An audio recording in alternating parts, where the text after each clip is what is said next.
Ini ya amplopnya, kita buka. Saya Bu Ijah pada Juni 2026 ini memutuskan berhenti menjadi guru setelah 40 tahun mengabdi dengan membawa gaji terakhir Rp414.000. Mari kita hitung. Oh my god, Ini ya amplopnya, 414.000. kita buka.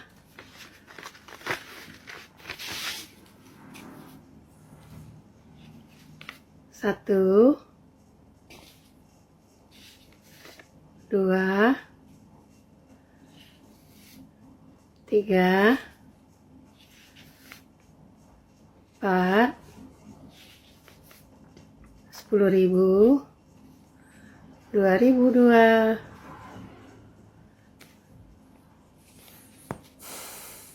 Bukan pamer ya, hanya sekadar mengungkap fakta.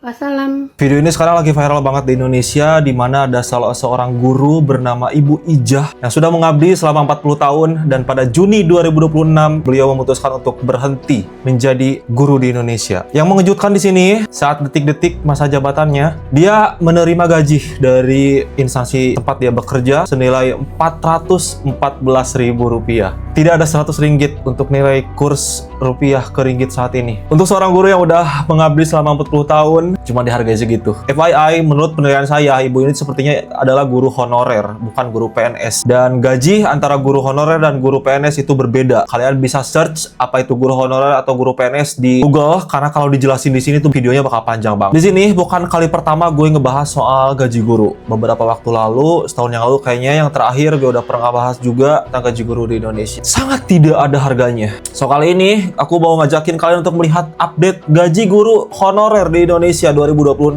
Adakah perubahan atau masih sama seperti tahun-tahun sebelumnya? Gaji guru PAUD 2026 naik katanya. Ini guru PAUD tuh guru tadika ya, kayak TK gitu.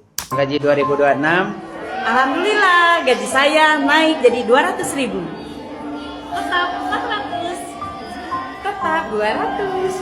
250. Kapan gaji kita besar? Alhamdulillah sekarang gajinya naik. Jadi berapa? Oh ya, dari 175.000.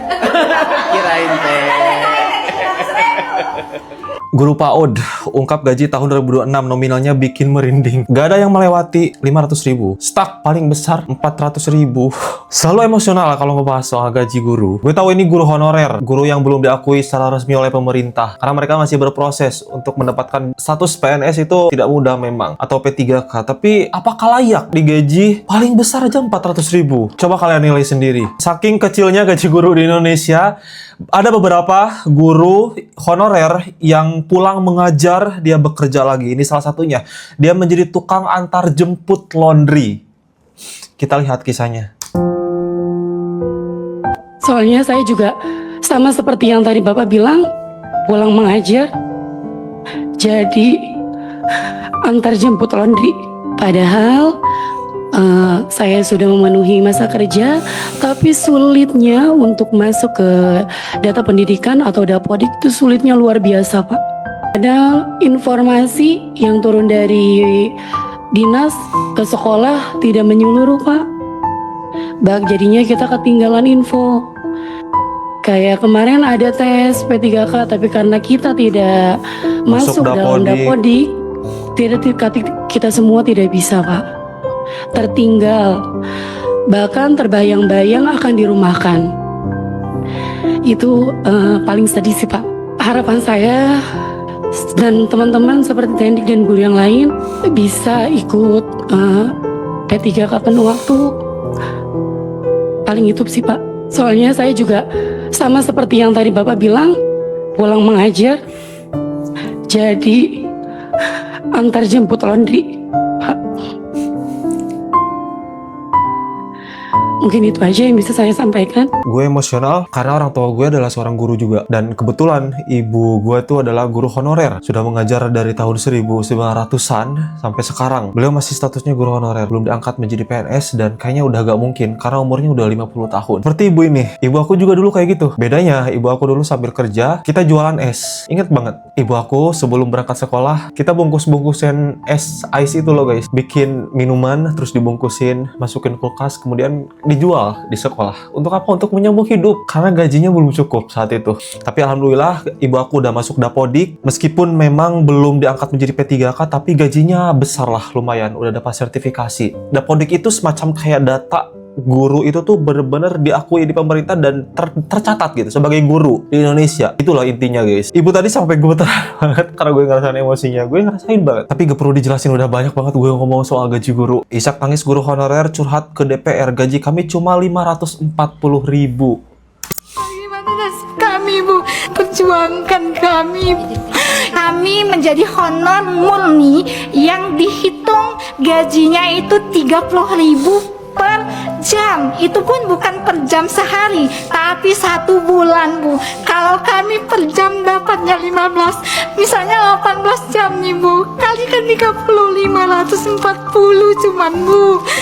Bagaimana nasib kami, Bu? Sedangkan yang R3 kami kecewanya kenapa, Bu? Tidak semua yang R3 itu yang mereka itu serti, mereka yang punya pengabdian lebih dari kami, bahkan mereka punya pengabdian 2 tahun. Kenapa mereka bisa masuk database? Karena mereka melalui pemerintah yang di atas, Bu.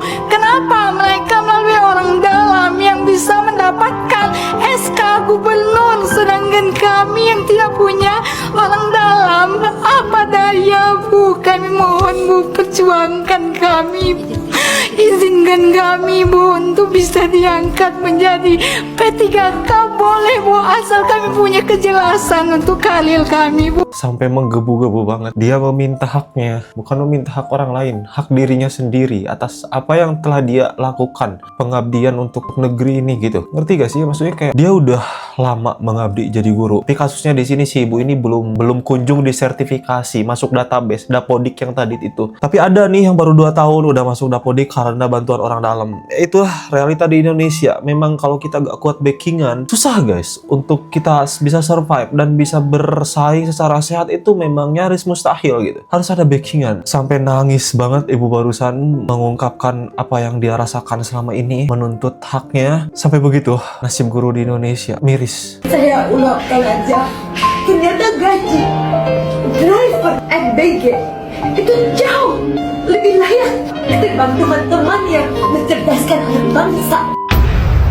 Sebuah video curahan hati guru honorer mendadak viral dan menyayat hati publik. Dalam video tersebut, seorang guru tak kuasa menahan tangis saat membandingkan kesejahteraannya dengan gaji sopir program makan bergizi gratis. Ia merasa miris karena profesi yang memikul tanggung jawab mencerdaskan bangsa justru menerima honor yang jauh dari kata layak. Kabarnya, gaji sopir MBG tersebut mencapai jutaan rupiah. Sementara, banyak guru honorer masih bertahan dengan gaji ratusan ribu per bulan. Tanggung jawab mencetak generasi emas seolah dihargai lebih rendah daripada operasional pengantar makanan. Kita sibuk bicara soal gizi anak sekolah, tapi sepertinya lupa kalau guru yang mengajar pun butuh gizi yang cukup untuk bertahan hidup. Isu gaji honorer ini masalah klasik yang cuma jadi bahan omongan tiap tahun tanpa solusi konkret. Padahal tanpa dedikasi mereka yang mau dibayar seikhlasnya ini, banyak sekolah di daerah mungkin sudah tutup sejak lama. Krisis ini menjadi evaluasi penting bagi kebijakan pendidikan nasional ke depan. Keberhasilan program pembangunan SDM tidak hanya bergantung pada fasilitas atau bantuan fisik, melainkan pada jaminan kesejahteraan bagi mereka yang berada di garda terdepan pengajaran. 23 tahun mengabdi jadi guru honorer, gaji dipotong karena efisiensi dan MBG.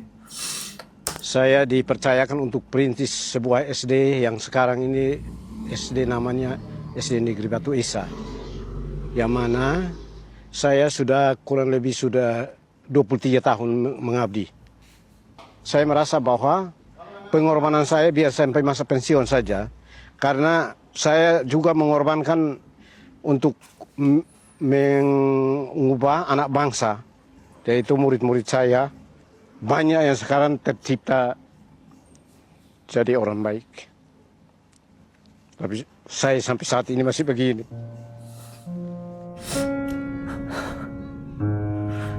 Sakit banget.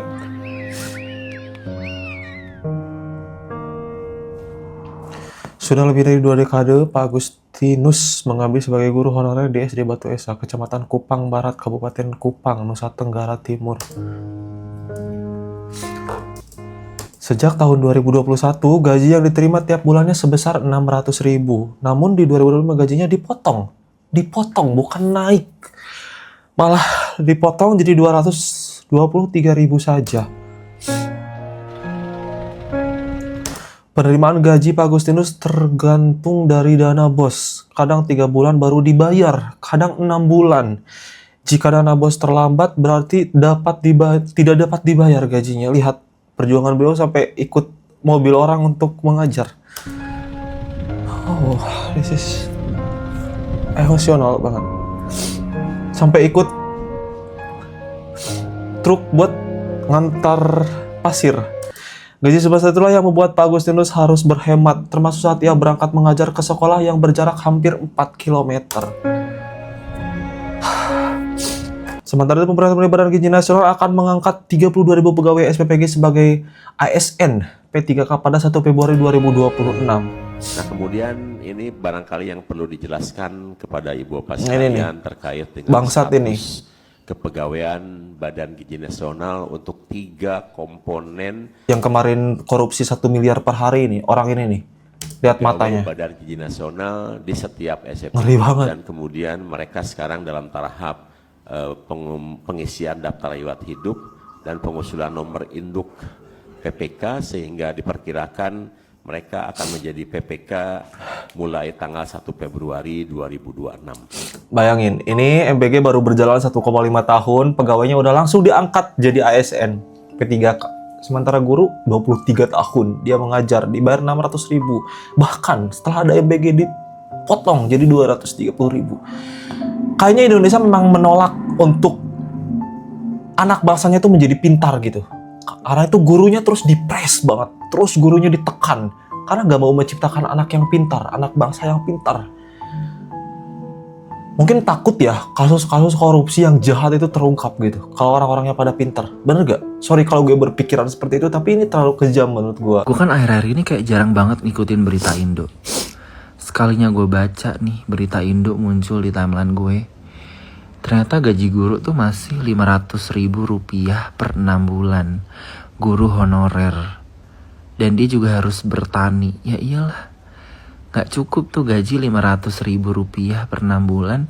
Buat beli kondom sama loop aja habis. Ngomongin soal gaji di Indonesia, gaji guru, gaji pegawai swasta, gaji buruh, itu gak cukup buat memenuhi lifestyle, tau gak? Cuman bisa bertahan hidup aja. Ngepres, bahkan pinjol. Amin kalau compare tuh negara maju gitu yang gue tinggalin sekarang inilah contohnya Australia. Seburuh-buruhnya lo kerja serabutan tuh masih cukup untuk memenuhi lifestyle. Masih bisa clubbing, masih bisa hangout sama temen lo, masih bisa makan di luar, masih bisa fine dining, tuh cukup. Standar lah di sini.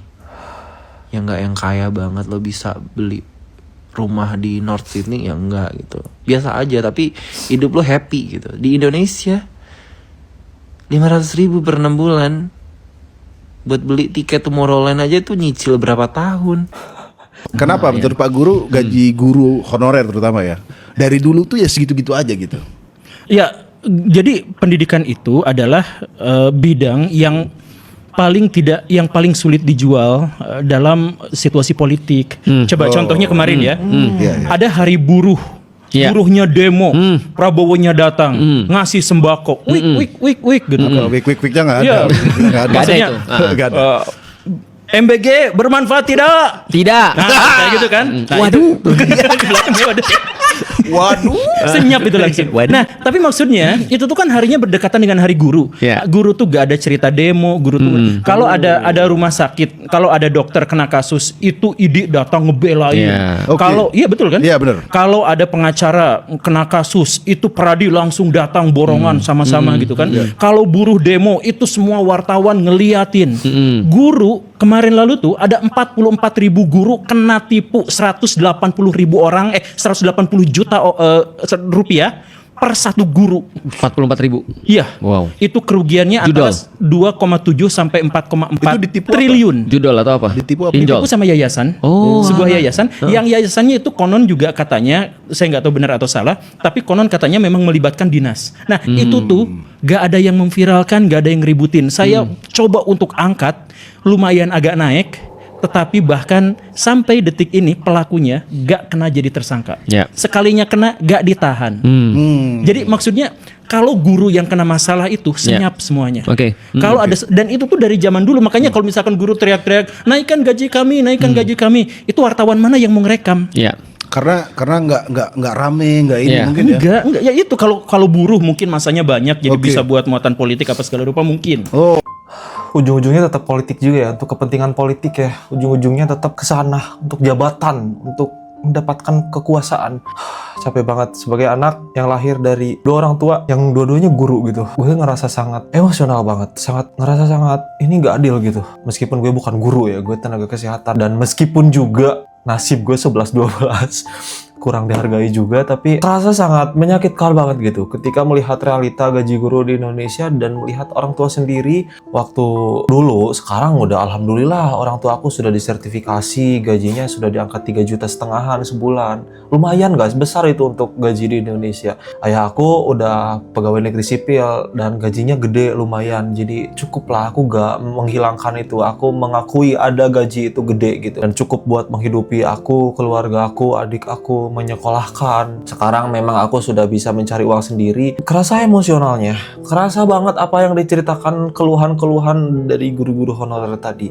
Karena aku merasakan juga bedanya si ibu tadi habis menjadi guru, dia antar jemput laundry. Mama aku dulu jualan es gitu, dan aku yang jual kadang-kadang anak muridnya dia yang jual, nanti anak muridnya dikasih upah. Itu aku ngalamin banget guys, sampai bertahun-tahun, sampai aku SMP kayaknya, sampai aku umur 14-15an itu aku. Nah dari sana mulai bangkit gitu, sedikit demi sedikit ngalamin pahitnya hidup sebagai anak guru honorer. Gue ngalamin banget. Bahkan yang paling sakit tuh gue sering banget beli beras bulog waktu itu, pengen makan beras bulog tuh gak, beras dari pemerintah, dan itu tuh kondisinya udah sangat jelek banget, banyak kutunya. Tapi ibu aku diakalin, beras bulog itu kembali lagi dicuci, terus digiling lagi supaya si ampas yang udah busuknya tuh kebuang. Kemudian ini jadikan kita makan gitu waktu itu. Memang seperti itu guys, gue gak mengada-ngada. Itu realita yang pernah gue alami dulu ya. Alhamdulillah banget sekarang bersyukur atas nikmat Tuhan, atas nikmat Allah semuanya. Aku udah baik banget. Meskipun memang tidak begitu jauh, tapi aku sangat bersyukur banget dengan keadaan aku saat ini. So, kayaknya gaji guru di Indonesia, terutama guru honorer, gak akan ada ujungnya untuk dibahas. Karena terus ada polemik dan juga berita-berita yang memang viral naik, tapi tidak lama setelah itu hilang. Kabarnya entah kemana gitu. Seakan bungkam dan bisu aja semuanya. Makanya gue tadi sampai berpikir, apakah Indonesia tuh gak mau punya generasi penerus yang pintar gitu. Karena gurunya terus ditekan, dipres. Banyak tekanan sekali. Dan kita lihat nih, sedikit saja cuplikan tentang gaji guru di Malaysia. Karena mungkin kan udah tahu gajinya sebesar apa. Kita lihat sedikit aja. Karena termasuk siapa yang bisa jadi guru. Pantasnya pendidikan Malaysia maju karena gaji gurunya besar. Beda banget dengan Konoha. Jadi karena guru itu adalah titik poin yang paling tinggi. Karena dulu kita sering bilang bahwa Indonesia pada zaman Belanda, kita itu nomor 1, guru kita itu hebat sampai mengajar ke Malaysia. Malaysia jauh daripada kita, sekarang kita ketinggalan daripada Malaysia. Ternyata persoalannya apa? Malaysia menghargai guru sama dengan seperti menghargai dokter, gajinya setinggi itu. Sedangkan kita tidak, ya, di bawah UMR malahan. Nah ini kan persoalan-persoalan yang harus kita jawab lewat undang-undang sistem pendidikan nasional tersebut. Berarti kedepannya Komisi 10 juga akan menyejahterakan gaji guru lebih lagi seperti di Malaysia tadi ya Pak ya? Harus, kalau kita ingin membangun satu pendidikan yang berkualitas, tentu kita harus bisa membayar guru-guru yang berkualitas. Guru-guru yang berkualitas bayarannya pasti lebih mahal. Aku inget banget dulu pernah baca sebuah artikel berita gitu bahwa Malaysia pernah mengimpor guru dari Indonesia. Entah tahun berapa, gue lupa. Coba kalian yang tahu komen. Sampai udah di tahap itu loh Malaysia dulu, kekurangan guru. Mengimpor dari Indonesia dan guru dari Indonesia datang untuk mengajar anak bangsa Malaysia gitu. Tapi sekarang kalian lihat Malaysia seperti apa? Guru-gurunya begitu sangat dihargai, sangat disejahterakan karena mereka pernah ada di tahap kekurangan guru. Sehingga saat gurunya tuh ada dan banyak orang yang pengen menjadi guru sama negaranya, sama kerajaannya tuh dihargai. Dikasih gaji yang cukup, dikasih gaji yang besar, bahkan melebihi gaji pejabat awam lain gitu. Itu adalah langkah yang betul menurut aku, langkah yang benar gitu. Karena guru itu adalah garda terdepan untuk mencerdaskan anak bangsa. Sumber daya manusia itu salah satunya dibentuk oleh guru juga. Guru yang berkualitas, guru yang baik tentunya bakal menciptakan anak didik yang baik juga. Dan guru yang berkualitas itu tercipta dari gaji yang gede gitu, ngerti ya? Karena mereka bisa mencukupi kebutuhannya, gizinya, tidak terlalu memikirkan hal lain, fokus mengajar. Ini adalah problem yang sudah lama banget di Indonesia tentang gaji guru. Semoga ada solusi dan gue udah gak mau banyak ngomong lagi. Mungkin itu saja video gue kali ini guys. Thank you so much for watching. Hope you guys like it. Tinggalkan like, comment, and subscribe. Jika suka nyalakan juga lonceng notifikasi supaya kalian tidak ketinggalan setiap kali aku video. Oke itu. Oke saya Dabir pamit. Wassalamualaikum warahmatullahi wabarakatuh.